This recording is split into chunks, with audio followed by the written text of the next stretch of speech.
Military Hovercraft. A hovercraft, also known as an air cushion vehicle, or ACV, is a versatile mode of transportation that can glide over water, land, ice, or mud. In the case of real combat use, the Americans would use them in the swampy and riverine terrain of the Mekong Delta, and the British would use them during the Iraq War in the Mesopotamian marshes and rivers of southern Iraq. When first developed for the British military in the 1960s, many were excited that this was going to be a revolutionary vehicle, but it turned into a more niche military vehicle with both drawbacks and benefits. Defining a hovercraft is the cushion of air compressed beneath the hull that provides lift. This cushion is typically contained and directed using a flexible skirt. The concept of hover vehicles using direct jet engine thrust, like with VTOL aircraft, such as shown with this science fiction tank, would be extremely inefficient without a skirt to contain air pressure. The concept of the hovercraft dates back to the early 20th century, but the first practical vehicle was developed in the 1950s. Christopher Cockerell, a British engineer, is credited with inventing the modern hovercraft. He used a vacuum cleaner motor in tin cans to demonstrate the principle and made several successful prototypes and models before eventually securing government support for development. In 1959, this design led to the first full-scale prototype, the SRN-1, which successfully crossed the English Channel 50 years after the first aircraft did the same. The hovercraft design now proved it could operate in deep and shallow waters, swamps, and unprepared shores, making them highly attractive to the military. Over the next 2 decades, the hovercraft would be adapted for amphibious assaults, logistics, and disaster response, performing tasks no other vehicle could. As the birthplace of the hovercraft, the UK was an early adopter, and the Army tested several designs. This is the SRN-3, whose successors like the SRN-5 would go on to see limited military use with the British military and other militaries, most notably the United States. British companies like the British Hovercraft Corporation developed many hovercraft for export and civilian use. The SRN-4, also known as the Mountbatten-class hovercraft, is the largest civilian hovercraft ever put into service, able to carry up to 60 cars and 518 passengers.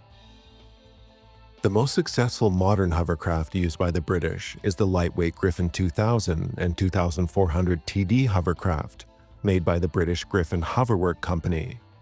Apart from seeing military service with the British in Iraq, the hovercraft is used by many militaries and paramilitary organizations, including the Korean Coast Guard and the Pakistan Navy. In 2010, the Pakistan Navy deployed their 2000 TDs to help with the devastating floods that year.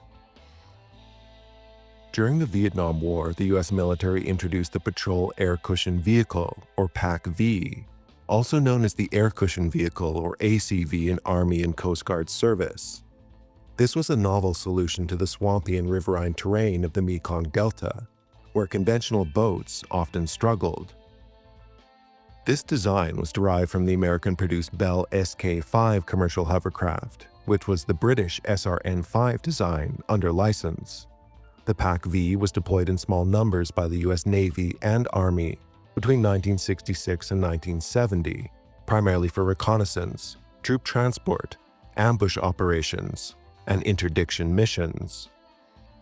PAC-Vs had the unique capability to traverse water, mudflats, rice paddies, and low vegetation, giving them unmatched mobility in terrain inaccessible to most vehicles. This flexibility was particularly valuable for raids and patrols against Viet Cong forces in the Delta regions. Each PAC-V was equipped with multiple weapon systems for combat operations with flexible weapon platforms. Armaments could be a mix of 50 caliber machine guns, M60 machine guns, and 40mm grenade launchers. Some variants were also fitted with minesweeping gear and light armor plating to enhance survivability. Despite their speed, up to 60 knots, and agility, PAC-Vs had notable drawbacks. They were extremely loud, which compromised stealth, and their large profile made them easy targets. Their light armor offered limited protection, especially against small arms fire and RPGs. Additionally, they were very maintenance intensive and could only carry 12 troops, many of whom had to ride on the outside of the vehicle. Though only a handful of PACVs saw combat, they performed valuable missions, often supporting Navy SEALs or Brownwater Navy patrols. The experiment was ultimately deemed too costly and limited for broader deployment, but the hovercraft concept proved effective enough to influence later designs, such as the modern landing craft air cushion, LCAC, used by the US Navy for amphibious warfare.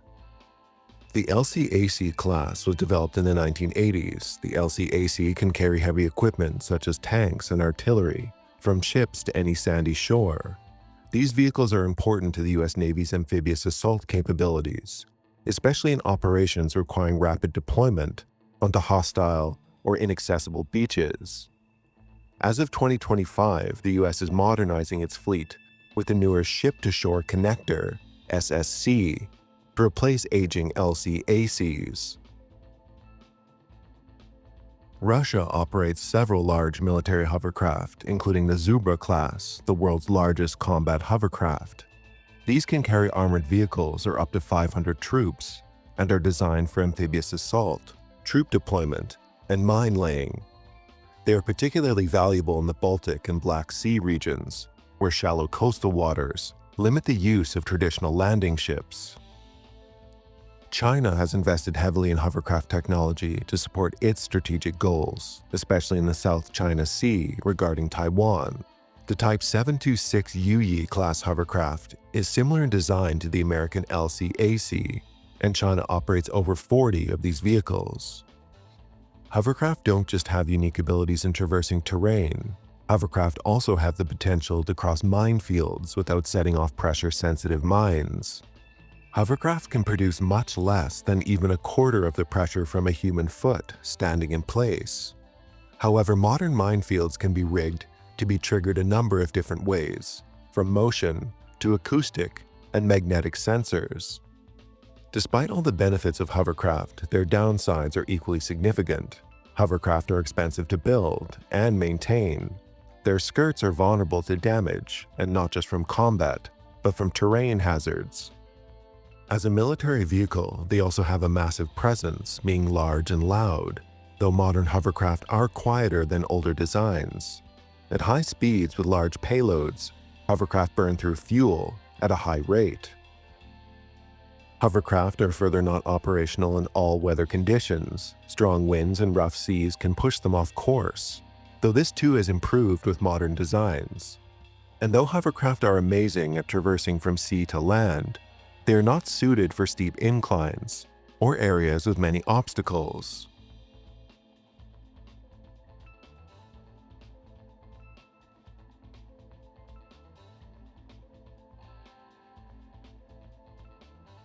Alright, I'm Johnny. Thanks for watching. I hope you found the video uplifting. If you appreciated my tireless effort on the video, do hit the like button. Anyway, do take care and have a nice rest of your day.